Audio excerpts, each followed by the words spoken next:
Here we go. Hola muchachos, ¿cómo están? Espero que se encuentren muy bien porque yo el día de hoy me siento como si fuera una actriz o diva de Hollywood. Entonces quise presentarle los pronombres y los saludos así.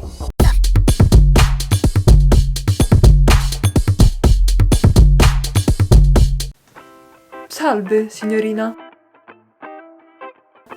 Lui è mio marito e lei è mia sorella. E cerchiamo 2 stanze per questa notte. Bueno muchachos, como escucharon, la señora empezó su conversación diciendo salve. Salve sería un ciao más formal.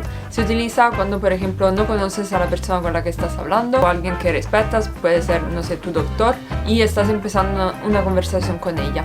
Después la señora presentó a su esposo diciendo lui. Lui sería él, pero la traducción exacta de él sería egli. Egli casi no se utiliza en italiano, la verdad. Entonces mejor que aprendan a decir lui. Después presentó a su hermana diciendo lei. Lei sería ella. Entonces lo mejor, muchachos, es que digan lui y lei. La señora llamó a la muchacha a la reception signorina. Signorina sería como señorita, así de cariño. Entonces, ¿qué están haciendo ahí? Están buscando 2 cuartos por la noche. La noche se llama notte. 2 sería 2, quartos serían stanze. Buongiorno signori. Certo. Abbiamo le ultime 2 camere disponibili, sono la numero 3 e la numero 4. La muchacha alla reception saludò dicendo buongiorno, che sería buenos días, signori. Signori sería signore, pero al plural. Entonces, las palabras masculinas que terminan con e y con o, cuando son al plural, terminarán con i.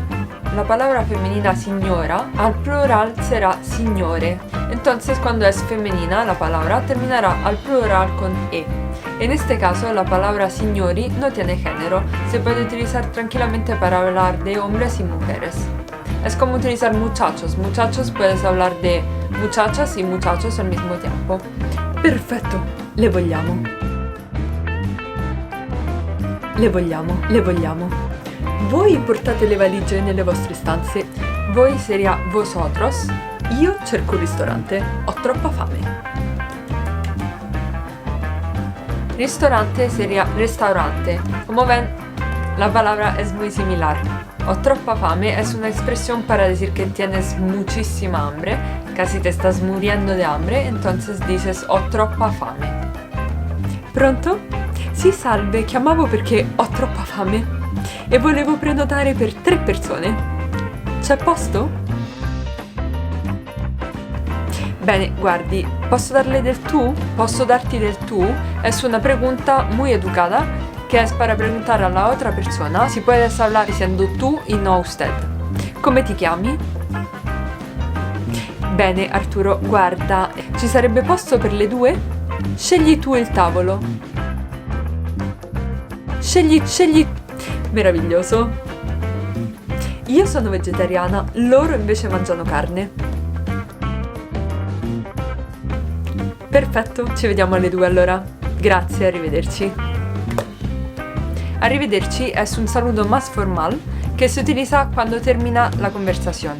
Si empezaste tu conversación con salve, ya sabes que terminará con arrivederci. ¡Jeje! ¡Bello! Ya terminaste el video de los pronombres y saludos italianos. Pulgadas arriba, por favor, si el video les gustó. Y que dejen aquí abajo un comentario para saber su opinión, porque para mí es muy importante. Y los veo en el siguiente video, muchachos. ¡Chao!